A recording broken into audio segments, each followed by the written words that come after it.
pour rejoindre le bureau. Une fois à l'intérieur, le candidat à sa propre succession entame la procédure de l'enregistrement au passage à l'urne. Le matériel ne sont pas encore arrivés, les gens ne votent pas encore. C'est vrai, dans quelques endroits, on a signalé que le vote a commencé. Téné de Kalina, le prix Nobel, Denis Mukwege, candidat président, s'est conformé aux exigences de la commission électorale. La CENI remercie les électeurs de s'être présentés tôt ce matin dans les bureaux de vote pour exercer leurs droits civiques. Elle relève néanmoins qu'il y a eu un retard dans le démarrage des opérations de vote dans quelques bureaux de vote repartis sur l'ensemble du territoire national. La CENI s'active à prendre en charge tous les problèmes se rapportant au vote.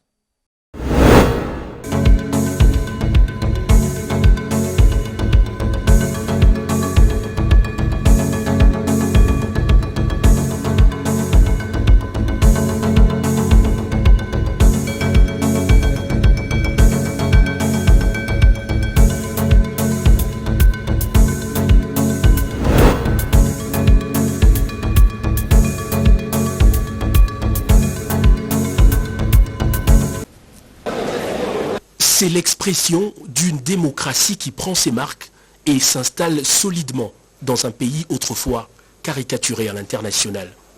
Contrairement aux prophéties de malheur, le 20 décembre 2023 est bien le jour de vote en République démocratique du Congo. Comme un peu partout au pays, ce centre de vote installé à l'école Saint-Georges de Kintambo a été assiégé dès les premières heures de la journée par de nombreux électeurs qui ne souhaitaient qu'une chose, accéder au bureau de vote pour élire leur candidat. Ce centre, c'est aussi celui indiqué par la CENI au président de la République pour accomplir l'acte citoyen. Au milieu d'une foule d'électeurs surexcités, Félix-Antoine Tshisekedi, en compagnie de son épouse, la distinguée Denise Nyakeru Tshisekedi, a eu du mal à se frayer un chemin pour rejoindre le bureau. Une fois à l'intérieur, le candidat à sa propre succession entame la procédure de l'enregistrement au passage à l'urne en passant par l'isoloir, suivant les instructions des agents de la CENI.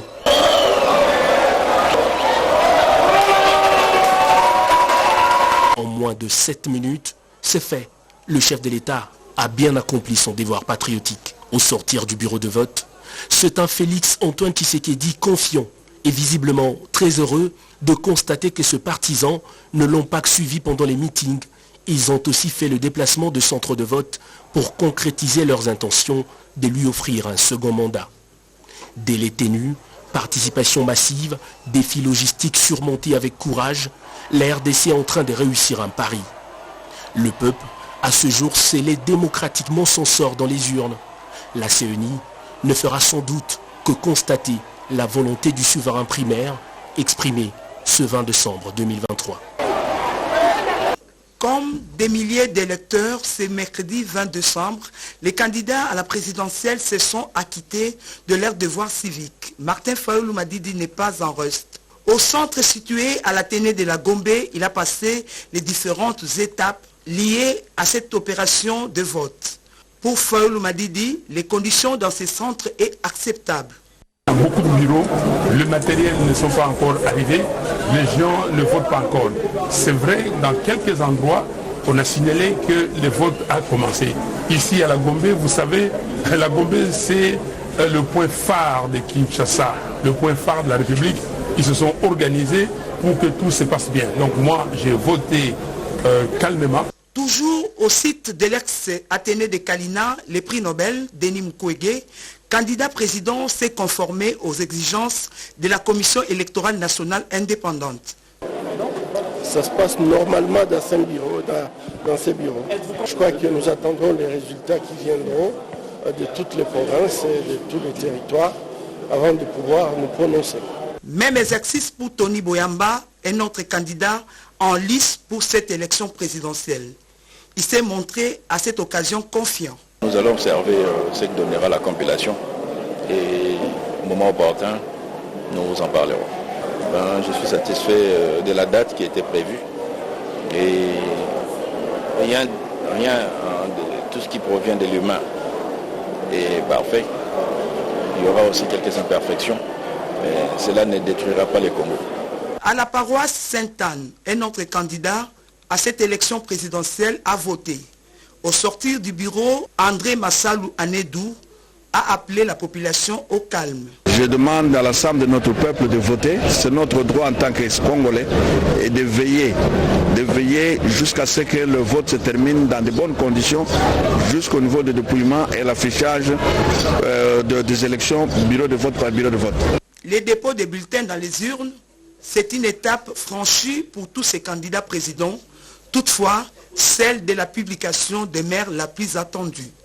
Qui pour la première fois accomplit son devoir civique ce 20 décembre 2023. En Afrique du Sud, 3000 électeurs se sont rendus aux urnes tôt ce mercredi matin à Pretoria pour participer aux élections présidentielles. Tous ont voté dans l'ordre établi par la Commission électorale nationale indépendante. Moi, je me disais, peut-être ça n'allait pas arriver, parce qu'il y a beaucoup de gens qui ont parlé, il y a beaucoup de mauvaises voix qui ont dit que ça n'allait pas arriver. Aujourd'hui, c'est le 20 décembre, et nous sommes là, je suis pas seul, je suis avec ma famille, et voilà, donc les sentiments sont vraiment, j'ai chaud au cœur en fait. C'est une grande joie parce que c'est la première fois que nous, les citoyens congolais résidant à l'étranger, nous avons eu l'occasion de donner notre choix. Je profite de l'occasion pour féliciter notre ambassadeur qui a offert au pays et au peuple congolais ce cadre bien aménagé comme ça, qui nous honore. Et nous lui demandons de continuer à l'entretenir pour soigner davantage l'image des marques de la RDC qui est en train de monter en puissance aujourd'hui. Et je le félicite aussi avec le staff de la CENI pour l'organisation que j'ai vue ici. Tout se passe très bien. L'ambassadeur extraordinaire et plénipotentiaire de la République démocratique du Congo en Afrique du Sud, Fidèle Moulaja Binene, se félicite du bon déroulement de ces élections en Afrique du Sud. En France, jour ouvrable, ce mercredi 20 décembre, mais qui n'a pas empêché les Congolais de la diaspora de se rendre aux urnes. Émile Ngoï Kassongo, ambassadeur de la RDC en France, se félicite lui aussi du bon déroulement de ces scrutins présidentiels. Un sentiment de joie qu'aujourd'hui la diaspora congolaise puisse, à l'instar de tous nos autres compatriotes à travers le pays, choisir librement les candidats qui sera demain, qui sera élu aujourd'hui président de la République. En Belgique, 3105 électeurs dans une longue file d'attente ont pris d'assaut l'ambassade de la RDC à Bruxelles pour remplir leur devoir civique. Certains, comme étant un jour ouvrable, ont pris un congé pour ne pas rater ces moments historiques dans leur vie.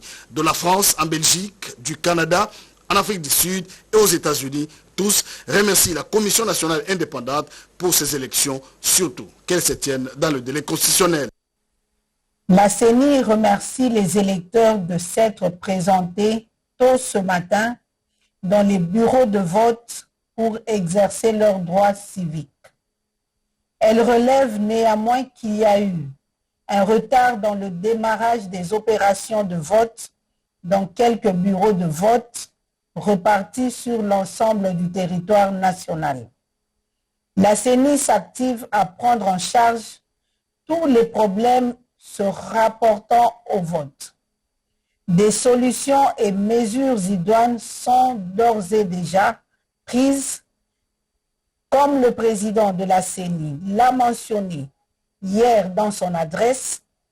Tous les électeurs qui le souhaitent vont voter. Les bureaux de vote qui ont ouvert en retard fonctionneront durant 11 heures, tel que prévu par la loi, pour permettre à chaque électeur de voter jusqu'à ce que le dernier sur la file sera pris en charge. La CENI est en train d'investiguer des cas de méconduite dans certains de ses démembrements et des sanctions seront prises et annoncées incessamment. Par ailleurs, la CENI rappelle que faute d'avoir obtenu un duplicata, les électeurs dont les cartes sont devenues illisibles ou défectueuses doivent se rendre au site de vote situé à l'emplacement de leur centre d'inscription et ils seront pris en charge par le personnel de la CENI. La CENI exhorte enfin tous les électeurs à continuer de faire montre de patience en vue de s'acquitter de leurs devoirs civiques.